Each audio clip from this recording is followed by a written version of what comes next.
করিম বাদশাহ বাংলাদেশ জাতীয়তাবাদী দল বিএনপি ধানের শীষ প্রতীক নিয়ে সর্বোচ্চ ভোট পেয়েছেন।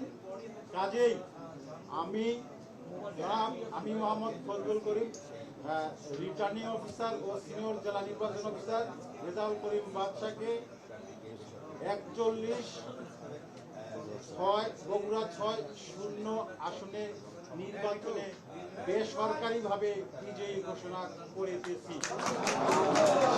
জনাব মোহাম্মদ আবিদুর রহমান, বাংলাদেশ জামাতে ইসলামী, দাঁড়িপাল্লা প্রতীক, তার প্রাপ্ত ভোট 57,159। আমি আবারও বলতেছি, তার প্রতীক দাঁড়িপাল্লা, 57,159 ভোট।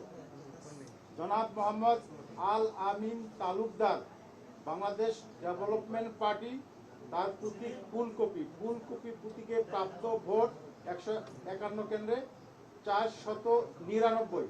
তার প্রাপ্ত ভোট, ফুলকপি প্রতীকের প্রাপ্ত ভোট 499। জনাব মোহাম্মদ রেজাউল করিম বাদশাহ, বাংলাদেশ জাতীয়তাবাদী দল বিএনপি, ধানের শীষ প্রতীক। ধানের শীষ প্রতীকে প্রাপ্ত ভোট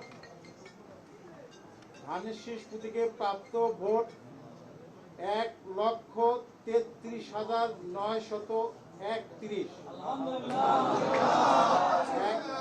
1,33,931। আমি আবারও বলতেছি,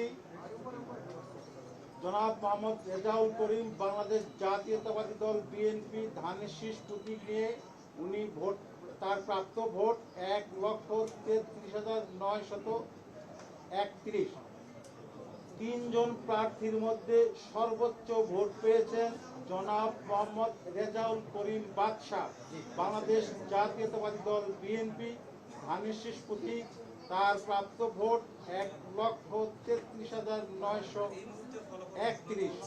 তার নিকটতম প্রতিদ্বন্দ্বী জনাব মোহাম্মদ আবিদুর রহমান, বাংলাদেশ জামাতে ইসলামী, দাঁড়িপাল্লা প্রতীক, তার প্রাপ্ত ভোট 57,159 ভোট। 57,159 ভোট।